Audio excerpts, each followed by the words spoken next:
दोस्तों, आज हम एक्सप्लेन करने वाले हैं हाल ही में आई मूवी आंखों की गुस्ताखियों को, जिसकी डिमांड आपने की थी, इसलिए हम वीडियो ले आए। अब वीडियो को भी लाइक कर दीजिए। हम चलिए कहानी शुरू करते हैं। तो मूवी की शुरुआत में हम एक लड़की जिसका नाम सबा है उसे ट्रेन में देखते हैं और सबा ने अपनी आंखों पर पट्टी बांधी हुई थी। असल में सबा एक थिएटर एक्टर है जिसे एक मूवी में रोल मिल सकता है, बस उसे अच्छे से ब्लाइंड पर्सन की एक्टिंग करनी है, इसलिए वो अपनी आंखों पर पट्टी बांध कर मसूरी जा रही होती है ताकि वो अपनी एक्टिंग की अच्छे से तैयारी कर पाए। हालांकि सबा यहाँ काफी ज्यादा टेंशन में लग रही थी क्योंकि उसकी जो फ्रेंड उसके साथ जाने वाली थी वो तो अपने बॉयफ्रेंड से मिलने के चक्कर में सबा को ट्रेन में ही बैठाकर फरार हो गई, जिससे सबा को समझ नहीं आ रहा था कि वो अब करे क्या। फिर वहाँ सबा के पास हम जहान नाम के आदमी को देखते हैं जो कि सच में अंधा था और वो सबा को ऐसे पैनिक करते हुए सुन रहा था। वो सबा से पूछता है कि इतना डर क्यों रही हो, जिस पर सबा वही बताती है कि मैं एक्टिंग के लिए मसूरी जा रही हूँ और मैंने आंखों पर पट्टी बांधी हुई है। फिर यहाँ सबा डिसाइड करती है कि चाहे कुछ भी हो जाए वो अपनी आंखों से पट्टी नहीं हटाएगी और अपने 2 हफ्ते मसूरी में ब्लाइंड पर्सन की तरह ही बिताएगी। खैर यहाँ सबा जहान से भी पूछती है कि तुम क्या करते हो, तो जहान बताता है कि मैं म्यूजिशियन हूँ जो गाने लिखता और गाता हूँ और मैं मसूरी भी गाने लिखने के लिए जा रहा हूँ ताकि शांति से अपना काम कर पाऊँ। हालांकि जहां सबा को ये नहीं बताता कि वो ब्लाइंड है। खैर अब ये दोनों मसूरी पहुंच जाते हैं और यहाँ जहान को उसका एक आदमी लेने आया था जो हर बार जहान का पूरा ख्याल रखता था। तब जहान के जाने की आवाज सुनकर सबा उससे कहती है कि मेरी फ्रेंड मेरे साथ नहीं है, क्या तुम मुझे वही रूम दिलवा दोगे जहाँ तुम ठहरे हो। तब इस पर जहान पहले तो मना करता है लेकिन फिर वो मान जाता है। फिर ये दोनों जहान के सर्वेंट चौकी लाल के साथ सीधा उसी होटल पहुँच जाते हैं जहाँ जहान रुकने वाला था। हालांकि इतने लंबे सफर के दौरान अब कहीं न कहीं सबा को ये यकीन हो गया था कि जहान अच्छा आदमी है, इसलिए वो उसके साथ काफी बातें भी करती है। खैर अब जैसे ही जहान होटल में सबा के लिए रूम पूछता है तो मैनेजर बताता है कि इस समय तो कोई भी रूम खाली नहीं है और आपको आसपास भी कहीं होटल खाली नहीं मिलने वाला। फिर मैनेजर कहता है कि आप दोनों एक ही रूम में एडजस्ट कर लीजिए, कुछ दिनों में रूम खाली हो जाएगा तो हम बता देंगे। लेकिन जहान तो साफ मना कर देता है कि नहीं, मुझे शांति चाहिए, मैं ऐसे किसी के साथ रूम शेयर नहीं कर सकता। पर फिर वो सबा का सोचकर इसके लिए भी मान जाता है कि ये बेचारी अब कहाँ जाएगी। अब जैसे ये लोग रूम में आते हैं तो यहाँ चौकीलाल जहान और सबा को भूतिया किस्से के बारे में बताता है कि कैसे पुराने समय में अंग्रेज ने अपनी बीवी और बच्चों को मार डाला था और फिर यही जमीन में गाड़ दिया, इसलिए आज भी उस बीवी की आत्मा इस होटल में भटकती है। जिस पर जहान तो यकीन नहीं करता लेकिन सबा बहुत डर जाती है। फिर जब रात को जहान सो रहा होता है तभी उसके बेड पर सबा आती है और कहती है कि मुझे डर के मारे नींद नहीं आ रही, क्या मैं यहीं पर सो जाऊं। तब जहान भी उसे अपने पास सोने देता है। फिर अगली सुबह सबा पर उसके पापा का कॉल आता है जो उससे उसकी तैयारी के बारे में पूछ रहे थे। तब सबा भी बताते है कि हाँ मेरी अच्छी तैयारी चल रही है। खैर इसके बाद सबा अपने लिए कॉफी बनाने जाती है और जैसे तैसे सामान गिरने के बाद भी वो अपने लिए कॉफी बना लेती है, लेकिन इसी दौरान वो गैस बंद करना भूल जाती है और जब स्मेल जहान को आती है तो वो किसी तरह जल्दी से आकर गैस बंद करता है। साथ ही वो सबा को खूब डांटता भी है कि तुम्हारे पागलपन के चक्कर में आज हम दोनों मर जाते, जिस पर सबा उदास हो जाती है। फिर थोड़ी देर में वहाँ चौकीलाल आता है जो समझ जाता है कि दोनों के बीच में लड़ाई हुई है, इसलिए वो उन्हें कहीं बाहर घूमने ले जाता है ताकि इनका मन हल्का हो। फिर वहाँ थोड़ी देर बैठकर सबा बात शुरू करती है और फिर ये दोनों अपनी अपनी फैमिली के बारे में बताते हैं। जहाँ जहान कहता है कि मेरे तो मॉम डैड इस दुनिया में है ही नहीं क्योंकि एक एक्सीडेंट में उनकी मौत हो गई, पर मैं जिंदा बच गया था। ये सब सुनकर सबा को जहान से हमदर्दी होने लगती है। हालांकि जहान अभी भी सबा को ये नहीं बताता कि वो ब्लाइंड है। उसे ऐसा लग रहा था कि मैं सबा को बताऊंगा तो वो मुझे बेचारा समझेगी। खैर फिर ये दोनों दोबारा होटल आ जाते हैं और अगले दिन से ये दोनों कई जगह घूमने जाते हैं। इस तरह से दोनों को साथ में मजा आ रहा था। हालांकि दोनों को कुछ दिखता नहीं, फिर भी दोनों खुश थे। ऐसे कुछ दिन बीतते हैं और जहान ने गाने भी लिख लिए थे जो वो सबा को भी सुनाता है और सबा भी इम्प्रेस हो जाती है। फिर एक दिन होटल में एक पंछी घुस आता है और सबा उसके कारण चिल्लाने लगती है। तब जहान जो नहाने जा रहा था वो पहले पंछी को भगाने के लिए सीढ़ी पर चढ़ने लगता है, लेकिन उसकी टॉवल उतर जाती है और ये बात जब सबा को पता चलती है तो वो खूब हंसती है, यहाँ तक कि वो जहान को छेड़ने लगती है कि मैं तुम्हें आज देख लूंगी। तब जहान उससे शर्माते हुए भागने लगता है लेकिन वो उसी के ऊपर गिर जाता है और ये दोनों इतना क्लोज आ जाते हैं कि इनकी यहीं पर किस हो जाती है। असल में सबा को जहान पसंद आ गया था इसलिए उसने रोका भी नहीं। फिर एकदम से जहान उठकर कहता है कि हमारे बीच ये जो कुछ भी हुआ है वो गलत है, हमें इसे भूल जाना चाहिए। ये सुनकर सुनकर तो सबा को लगता है कि शायद जहान को मैं पसंद नहीं आई, इसलिए वो ऐसी बातें कर रहा है। यही सोचकर वो एक रूम में खुद को बंद कर लेती है। तब जहान उसे मनाने आता है और सबा से कहता है कि मुझे लगता है कि अगर तुम मुझे पट्टी हटाकर देखोगी तो पक्का मुझे एक्सेप्ट नहीं कर पाओगी। जिस पर सबा कहती है कि जब प्यार होता है तो इंसान उसे जज नहीं करता और मैं भी तुम्हें जज नहीं करने वाली। ये सुनकर जहान सबा से कहता है कि तुम मुझे एक बार देखना चाहो तो देख लो, लेकिन सबा साफ मना कर देती है कि मेरे देखने से मेरी फीलिंग्स नहीं बदलने वाली। फिर वो रूम का गेट खोलकर जहान के पास आती है और आज ये दोनों इंटीमेट हो जाते हैं, क्योंकि जहान भी अपने आप पर कंट्रोल नहीं कर पाता। इसके बाद सबा जहान को अगले दिन बताती है कि कल वैलेंटाइन डे है, इसलिए आज रात होटल में पार्टी रखी गई है जहाँ सारे कपल्स एंजॉय करेंगे, इसलिए हम भी वहाँ जाएंगे। इस पर जहाँ कहता है कि मेरा वहाँ कोई काम नहीं है, मैं यहीं पर ठीक हूँ, लेकिन सबा तो जबरदस्ती उसे तैयार करवा देती है और अभी तक उसे जहान ने नहीं बताया था कि उसे दिखाई नहीं देता।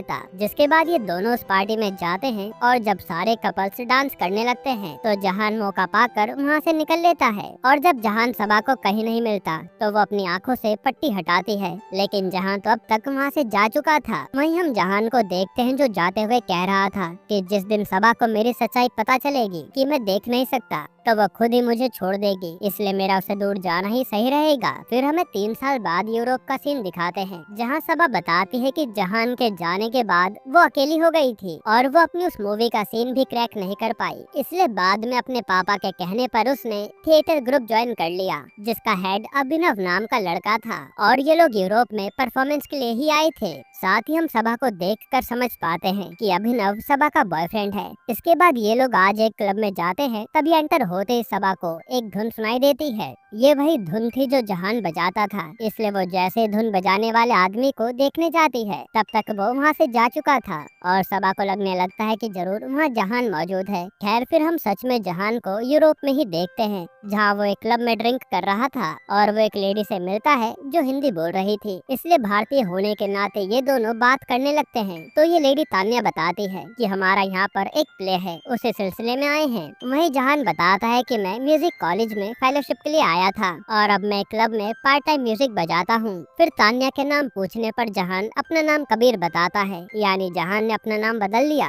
फिर जहान जब अपने घर आता है तो हमें पता चलता है कि जहान यहाँ अपनी एक आंटी के घर पर रहता है जिन्हें जहान के बारे में सब कुछ पता है कि वो भारत से क्यों आया और उसका सबा के साथ क्या चक्कर था, सब कुछ। इधर हम तान्या को देखते हैं जो कि असल में इसी प्ले का हिस्सा थी। तब यहाँ अभिनव उसे बताता है कि इस प्ले के खत्म होने के बाद में सबके सामने सबा को शादी के लिए प्रपोज करने वाला हूँ, जो सुनकर तान्या खुश हो जाती है। हालांकि तभी अभिनव को पता चलता है कि इनका जो म्यूजिशियन है वो इस समय अवेलेबल नहीं है, तो ये लोग टेंशन में आ जाते हैं कि अब हमारे प्ले का क्या होगा। तब तान्या कहते हैं कि मुझे एक म्यूजिशियन मिला था, शायद वो हमारे काम आ जाए। जिसके बाद अगले दिन तान्या जहान को लेकर प्ले में आती है और अभिनव उसे बताता है कि उन्हें कैसा म्यूजिक चाहिए। तब जहान भी मान जाता है। इसके बाद जैसे ही जहान म्यूजिक बजाता है तो ये सुनकर सबा के होश उड़ जाते हैं, क्योंकि ये तो जहान का ही म्यूजिक था। फिर अभिनव सबसे जहान को मिलाता है और जहान सबसे अपना नाम कबीर बताता है। हालांकि आवाज और बात करने के तरीके से सबा को लगने लगता है कि यही उसका जहान है, यानी वो भी उसे कभी भूल नहीं पाई। फिर जब जहान यहाँ से जाने लगता है तब सबा उसे रोककर कहती है कि तुम कबीर नहीं जहान हो ना, लेकिन जहान तो साफ मना कर देता है कि पता नहीं आप किसकी बात कर रही हैं। हालांकि अब तक वो भी जान गया था कि ये लड़की सबा ही है, पर वो सबा से बात करने की हिम्मत नहीं कर पा रहा था। फिर जब जहान को उसकी आंटी लेने आती है तो अभिनव को देखकर वो उन्हें अपने घर पर खाने के लिए इनवाइट करती है,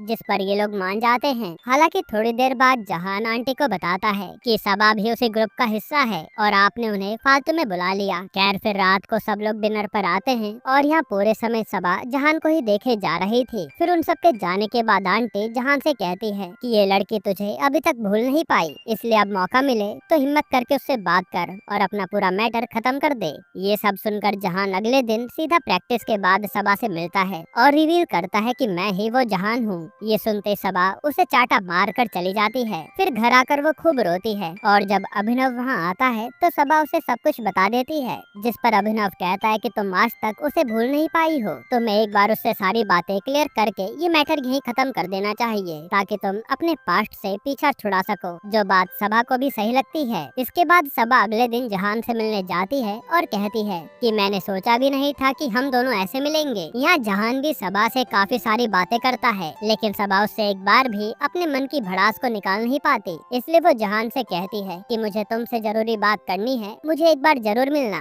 फिर ये दोनों प्ले की तैयारी करने लगते हैं और शाम को सबा जहान से मिलने के लिए कहती है। जिसके बाद आज ये दोनों पहले एक पब में जाते हैं और जहान ड्रिंक लेने आ जाता है, लेकिन गलती से वो दूसरे आदमी की ड्रिंक उठा लेता है जिसमें उसने ड्रग्स मिलाए हुए थे। फिर ये ड्रिंक पीते पीते ये दोनों पुरानी बातें याद करने लगते हैं और ड्रग्स के कारण सबा जहान से अपने मन की भड़ास निकालने लगती है कि तुम मुझे उस दिन ऐसे ही छोड़ गए थे और मैं तुम्हारे लिए कितना तड़पी थी। जिस पर जहान कहता है कि मुझ में ही कमी है, मैं तुम्हारे लायक नहीं था और न ही कभी बन पाऊंगा, इसलिए मैं चला गया था। जिस पर सबा कहती है कि एक बार मुझसे बात करके तो देखते। यही सब बातों के दौरान ये दोनों किस कर लेते हैं। फिर ये दोनों घर आकर गेट में इसी के बारे में सोचने लगते हैं कि इन दोनों ने ये क्या कर दिया। वहीं सबा ये सब जब बर्दाश्त नहीं कर पाती तो वो अभिनव से भी बता देती है कि मैंने गलती से जहान को किस कर लिया, जिससे अभिनव को बहुत बुरा लगता है। खैर अब आज प्ले की सारी टीम डिनर पर मिलती है और यहाँ अभिनव काफी ड्रिंक करके आया हुआ था। तब वो पहले तो जहान को खूब सुनाता है कि तुम सबा को छोड़कर गए ही क्यों थे जब वापस आना था। फिर वो कहता है कि अब सबा तो मेरी ही है। ये कहकर वो जहान से म्यूजिक प्ले करने के लिए कहता है और सबा के साथ डांस करने लगता है। अब अगले दिन जब प्ले होता है